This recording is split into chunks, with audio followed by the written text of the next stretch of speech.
Arambai Tengol gi Fighting Commander Phajinkhibagi Mayokta Wakat Meepham Chathakhre. Hokhiba tang tareta Arambai Tengol gi Fighting Commander Asem Kananbu CBI na Phajinkhaba matung lamdam asigi miyamna thoktok adubu yaningdaba phongdoktuna banyauna akanba khongjangkya sangsinduna lakpa dugi makha chatharko oina ngasi Kwakaithel gari amade yangthang takhelambam konjil dagi lakpa apunba mayra paibi singna Kwakaithel akham lekai da leiba community hall da Wakat Meepham Chathakhre. Wakat Meepham aduda saruk yakhibe gari makha lekai mayra paibi gi president Khetrimim Rosana Fongdo Kibada, Inhat lining a muddy furup asibu conjana batolakiba, Arambai Tengol gi Tomi Singbo, Faba Gundaki Tabok Tarakpa Ase, Lamdamasida Lady Mama Obishina, Yab Sungam Gamloy Amade, Arambai Tengol Ase, Kulai Baba terrorist nate, Handakta Sivia in Asem Kananbo. Maral kaya pisin na Phajinkhibagi ase athuba matamda condition amata yauduna thadorakadabani Arambai Tengol gidamak lamdamasigi mama oibisingna mamang thaduna lepkani fage hairabasu mama oibising pula fabiyu athuba matamda Phajinkhibagi asem kanan thadorakrabade makhata na khongjang kya changsilakhigani haina phongdorakli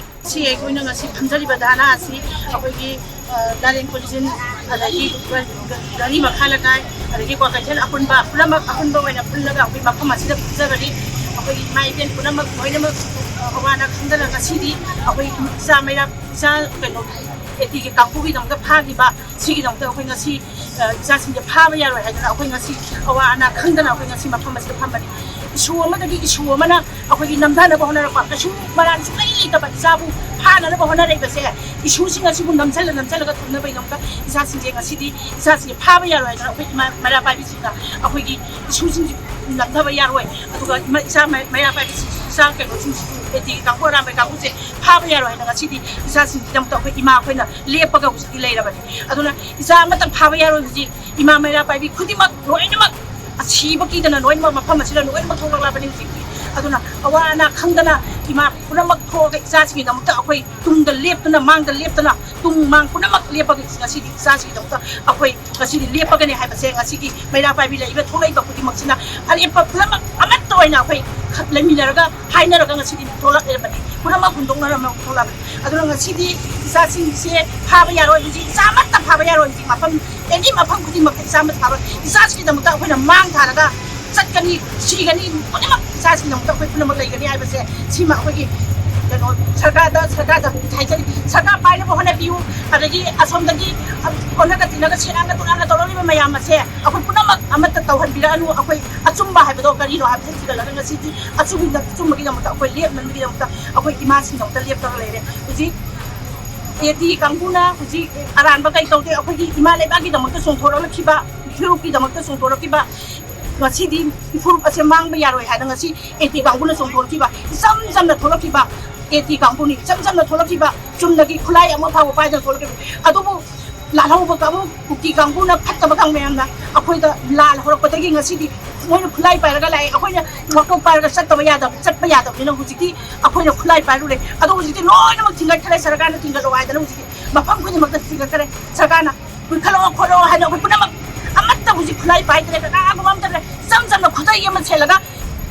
kangla da lai khon basa pasina ta na koi kana su isa sin ta su aram ngasi kai ta tawde have so koi khange ba ado khudai chelaga sali bi isa sin du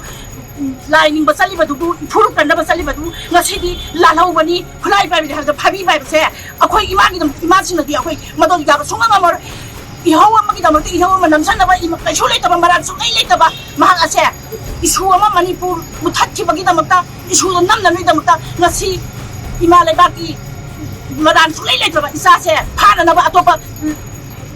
mayam ama pansalaga ek mayam man pansalaga ngasi di isa da akoi gi mayam sigi asoi ba se isa da nan san ba de mase akoi gi ipurap akoi huju je kang akoi gi Manipur muthakhiba masi ihau se namdana na ba hona ba isa sida maran si ba ne ha ba se mase mi isa thung lai jage ado isa sinda maran si ba su yaroi isa khudima akoi mama akoi ne lepani ha ba se lepani ado ipurap akoi kanna bo holai isa sin Arambai asida aran uni akoi huji khulai ma phaibo leitre akoi kadim ta leite akoi huji khulai su paide tingalo na tingale adubu jingalai ba di no pangbu singi kana ma su huji khulai ma phabu tingalak to ute ta te kem ta khandi de kana na su khandi de adubu ngasi di akoi khulai pai ta ma ta sida kali di maram ya ma isa sin su phana na mi ta ma ko tan ta na bidi no ba huji di isa sin je phabai mo ta ima akoi myam khulaga ngasi di akoi bu phabiro akoi na phabiro haina ngasi di akoi thong pa hura ra bani aduna ngasi na di hauna akoi ngasi phami ba se 이마신제 파비로 이사신제 파비로 하이바 돌아가니 하이바기 아코이 마시 사이렌 피라 아바네 마시 아도나 이사신 피담부터 파는 이름부터 마시 아코이 미아마시 이사 파바 파비로 하는 것이 돌아니 이사 아마맘다 칼라가 아코이 그노다 자 푸고는 데레 nga amama 파도 속디 몰라 파도가 몰라 파비로 하는 것이 돌아바네 아도 아코이 아맘다 파비라노